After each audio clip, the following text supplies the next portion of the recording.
देख लीजिए, आप सभी देखिए, आप एकदम गौर से दिखाइएगा कि ये जो हत्या का जो पूरा निशान है, आपके कुछ मीडिया कर्मियों ने दिखाया, प्रखरता से दिखाया। इसके बाद देखिए करंट लगाया गया है, पीछे में एक भी गोली नहीं मारा गया है, स्पष्ट दिखाई दे रहा है कि एक भी गोली नहीं मारी गई है।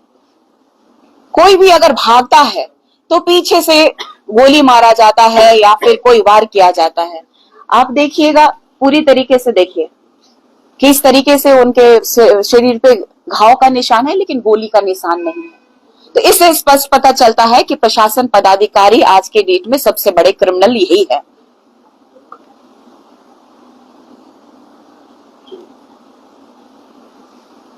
हमारे बीच हमारे जेएलकेएम के साथी अमित मंडल हैं और हमारी गुमला की प्रत्याशी निशा भगत हैं, और ये हमारे सूर्य नारायण हांसदा जो क्रांतिकारी आंदोलनकारी हैं उनकी पत्नी है और ये उनकी मां है। तो हम आपको पहले ब्रीफ कर देते हैं कि कौन थे सूर्य नारायण हांसदा, उसके बाद उनकी पत्नी भी आपके बीच में तमाम ये सारी चीजें हैं, वो कितना ट्रस्ट चलाते थे, उन्होंने क्या क्या समाज को योगदान दिया है, वो सारी बातों को हम आपके बीच रखेंगे। तो सूर्य नारायण हांसदा जी का पिछले दिनों इनकाउंटर कर दिया गया। पुलिस ने एक मनगढ़ंत कहानी बनाया और मीडिया को परोस दिया कि उनकी हत्या कर दी गई, इनकाउंटर कर दी गई। पुलिस उनको 10 तारीख के दिन सुबह में गिरफ्तार करती है, शाम को गिरफ्तार करती है 5 बजे। उसके बाद उनको वहां से, जहां घटना स्थल है, जहां उनको गिरफ्तार किया गया है, वहां से उनको लगभग 110 किलोमीटर के दूरी पे ले जाके उनका इनकाउंटर करती है। ये हम नहीं बोल रहे हैं, ये गोड्डा के शासन व्यवस्था जो है, वहां के जो एसपी हैं, वहां के जो डीएसपी हैं, उन्होंने अपने पीसी में समक्ष मीडिया के रखा है कि हमने उनको देवघर के एक छोटे से जिले से छोटे से पदाधिकारियों ने उनको अरेस्ट किया, यानी कि लगभग 2-4 पदाधिकारी ने उनको अरेस्ट किया। सूर्य नारायण हांसदा जी कई गंभीर बीमारी से तत्काल ग्रसित थे, जैसे कि उनको टाइफाइड था, उनको पेचिस भी पड़ा हुआ था, यानी कि वो काफी तरह से कमजोर थे। और उनको वहां देवघर से गिरफ्तार करके उसके अगले दिन रात्रि 1 बजे उनका इनकाउंटर ललमटिया में किया जाता है। ये अपने आप में खुद एसपी साहब इस सवाल को खड़ा कर दिए, और इस सवाल को हम लोग पूरे जेएलकेएम के जितने साथी हैं सब लोग पूछ रहे हैं, प्रशासन से भी और झारखंडियों से भी, कि क्यों एक ऐसे व्यक्ति का गिरफ्तार होता है जो वहां लगभग 300 से 500 बच्चे को निःशुल्क शिक्षा प्रदान करते हैं, कई एक ट्रस्ट चलाते हैं, और वो सारे बच्चे आज उनकी जो हत्या होने के बाद उनको बॉडी सौंपी गई, उस बॉडी के समक्ष बैठ के रो रहे हैं, वहां के पूरा ग्रामीण रो रहा है। तो एक ऐसे व्यक्ति को गिरफ्तार करके, जबकि उनके नाम से कई एक केस थे, निशियल द्वारा, अडानी द्वारा कई एक केस थे, और उस केस में उनको लगभग सभी केसों में बेल मिल चुका था। 2 मात्र ऐसे केस थे जिसपे अनुसंधान किया जा रहा था, यानी कि कोई भी ऐसा केस नहीं था जिनमें उनको अरेस्टिंग के लिए कुछ था। प्रशासन लगातार उनके माँ पे, उनकी पत्नी पे दबाव बना रही थी कि आप हमें उनका पता बताइए, आप हमें उनका पता बताइए, नहीं तो हम लोग इनकाउंटर करवाएंगे, आप सरेंडर करवाइए। उनकी माँ, उनकी पत्नी ने यह स्पष्ट किया प्रशासन को कि हम जल्द ही उनको आपके समक्ष सूर्य नारायण हांसदा जी को पेश कर देंगे। लेकिन उसके बाद जब गिरफ्तारी होने के बाद भी उनका इनकाउंटर कर दिया जाता है दूसरे जगह पे ले जाके, यही एक बहुत बड़ा सवाल है, और इसी सवाल का जवाब हम लोग प्रशासन से भी मांग रहे हैं और इस अगुआ सरकार से भी मांग रहे हैं।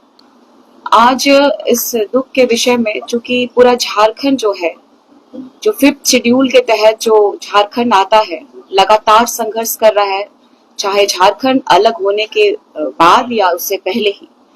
हमारे कई ऐसे वीर शहीद हमारे झारखंड को अलग करने के लिए शहीद हो गए। ऐसे में आज भी हमारा झारखंड बुनियादी सुविधाओं से वंचित है, आज भी हमारा क्षेत्र में विकास नहीं होता है। आज हम जिनके साथ बैठे हुए हैं, उनके पुत्र को, उनके पति को एनकाउंटर कर दिया जाता है। वो व्यक्ति जो समाज के परिप्रेक्ष्य में 2013 से, जिस तरीके से इन्होंने बताया कि 2013 से सामाजिक कार्यों में लगातार अपने क्षेत्र के विकास के लिए, स्कूल के लिए, शिक्षा व्यवस्था अच्छे तरीके से हो पाए, इसीलिए सरकार से मांग करते रहे लगातार। स्वास्थ्य व्यवस्था अच्छे से मिल सके, इसलिए वो लगातार मांग करते रहे कि यहाँ अच्छी चिकित्सा व्यवस्था के लिए हॉस्पिटल का निर्माण किया जाए। यहाँ जितनी भी समस्याएं उनके क्षेत्र में रही हैं, लगातार वो आवाज उठाते रहे। जब वो क्षेत्र में लगातार बने रहे तो ऐसा कौन सा उन्होंने कांड किया, या फिर अगर एक सवाल देखा जाए तो अगर जो हमारे पूर्व सीएम थे, जिनको जानता है पूरा झारखंड, जो अब स्वर्गवासी हो चुके हैं, शिबू सोरेन जी के पास भी ऐसे अनगिनत फर्जी केसेस रहे होंगे। मैं उनकी बहन का इंटरव्यू देख रही थी। उनकी बहन ने कहा कि पुलिस से छुपते छापते कभी जंगल में वो भागते थे, कहीं अपने आप को बचाने के लिए किसी दूसरे के घर में छुपते थे।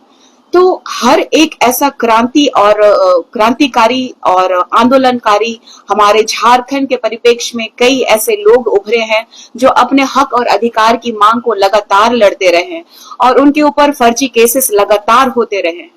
और इसका साक्षात प्रमाण आपने देखा होगा कि अभी हमारे दिशम गुरु जी नहीं रहे, कई हजारों की भीड़ हमारी जो उनको नमन करने के लिए गई। लेकिन ये मूल्य को हमारे माननीय मुख्यमंत्री जी वर्तमान में हेमंत सोरेन जी इस बात को समझ नहीं पा रहे हैं और लगातार आदिवासी विरोधी कार्य कर रहे हैं। आदिवासियों को ही टारगेट क्यों किया जा रहा है? सबसे बड़ी बात है कि यहाँ पंकज मिश्रा का नाम आ रहा है और ये पंकज मिश्रा जो लगातार अपने गतिविधियों से, कुकर्मों से वो प्रचलित रहे हैं अपने झारखंड में। आप लोगों को याद होगा, सारी मीडिया ने प्रखरता से दिखाया था 4 साल पहले 3 मई को रूपा तिर्की की हत्या हो जाती है और उस समय भी इतना बवाल हुआ था कि उनको न्याय दिलाने के लिए, लेकिन ऐसी उनके पीछे क्या ताकत छुपी हुई थी कि पंकज मिश्रा बच गए। अभी भी ये प्रकरण दिख रहा है। जिस तरीके से 2 महीने पहले का स्टेटमेंट है कि जितने भी क्षेत्र में जो ज्यादा बोलेगा, जो एक्टिविटीज क्रिमिनल्स की होगी या फिर कोई ऐसा एक्टिविटीज करे जो सरकार के खिलाफ हो, तो उनकी हत्या हो जाएगी। तो क्या मैं पूछना चाहती हूँ आप लोगों के माध्यम से, पंकज मिश्रा क्या एसपी है? पंकज मिश्रा क्या वो थानेदार है? पंकज मिश्रा क्या प्रशासन का कोई ऐसा नुमाइंदा है जो कि वो जवाबदेही हो सकता है? लेकिन इस झारखंड राज्य का जब से हेमंत सोरेन जी हमारे झारखंड के मुख्यमंत्री बने हैं, ना स्वास्थ्य व्यवस्था हमारे ग्रामीणों को मिल रही है, ना शिक्षा की व्यवस्था मिल रही है। आज भी कई क्षेत्रों में जाइएगा तो गांव में पुल नहीं है, अच्छा पानी पीने के लिए पानी नहीं है। ये जो शहर आप देख रहे हैं, ये चकाचौंध जो दिख रहा है, ये इसकी परिकल्पना हमारे झारखंड के शहीदों ने नहीं किया था। हमारे ग्रामीणों को जो समस्याएं हो रही हैं, आज हमें ये महसूस हो रहा है कि हमें ग्राम सभा क्यों पारित नहीं करने दिया गया, पेशा कानून क्यों नहीं लागू किया जा रहा है। तो ये जो हमारे झारखंड में जो हमारे हांसदा भाई जो अब स्वर्गवासी हो गए हैं, दुख की बात है, चिंता का विषय है कि अगर उठाया गया, उनको पूछताछ किया गया, उनके हाथ जब हथकड़ी से बंधे हुए थे तो उन्होंने जब लूटपाट भी किया, चलिए आपने हथियार भी लूट लिया, तो गोली अगर भागता है तो कहाँ लगता है? गोली लगता है पीठ में। एक भी पीठ में गोली नहीं लगी है, जिससे पूरा स्पष्ट पता चलता है कि प्रशासनिक पदाधिकारी जितने भी लोग हैं आज गुंडे प्रवृत्ति के हो गए हैं और आज हमारे झारखंड के मूलवासी और आदिवासियों के ऊपर लगातार प्रहार कर रहे हैं।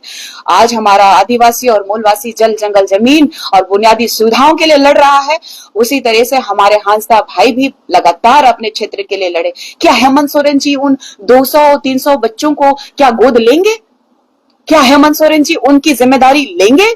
क्या उन्होंने अपना बाप खोया तो इतना पूरा समाज के सामने उन्होंने कहा और उनका दुख को भी हमारे पूरे समाज के लोगों ने, सभी बिरादरी के लोगों ने दुख और दर्द को प्रकट करने के लिए नेमरा पहुंचे। आप नेमरा गांव ही देख लीजिए ना, वहां सड़कें नहीं थी।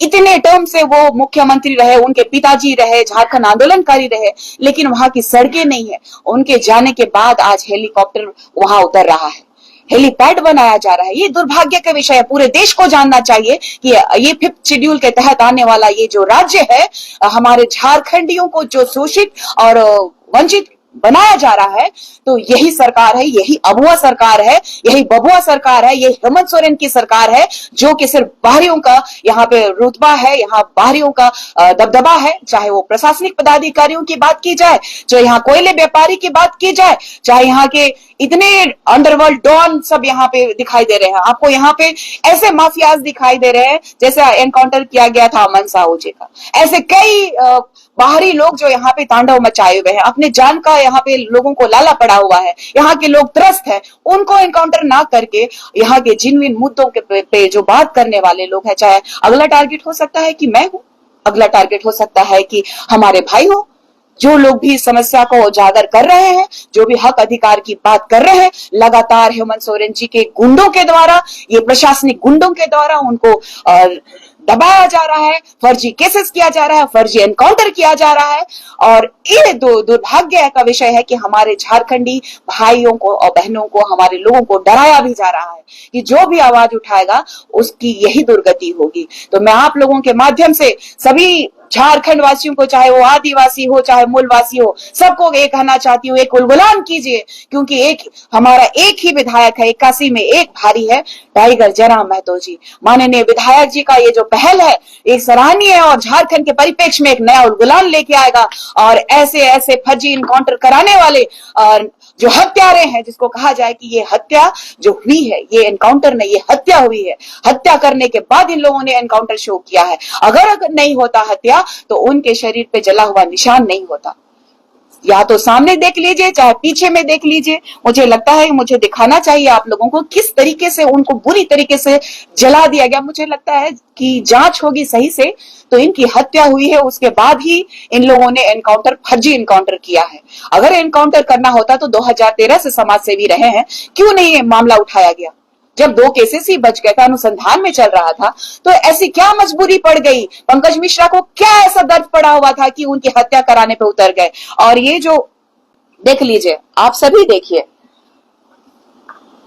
आप एकदम गौर से दिखाइएगा कि ये जो हत्या का जो पूरा निशान है, आपके कुछ मीडिया कर्मियों ने दिखाया, प्रखरता से दिखाया।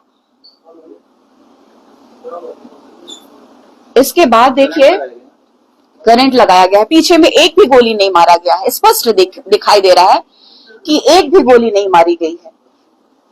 कोई भी अगर भागता है तो पीछे से गोली मारा जाता है या फिर कोई वार किया जाता है। आप देखिएगा, पूरी तरीके से देखिए किस तरीके से उनके शरीर पे घाव का निशान है, लेकिन गोली का निशान नहीं है। तो इससे स्पष्ट पता चलता है कि प्रशासन पदाधिकारी आज के डेट में सबसे बड़े क्रिमिनल यही है।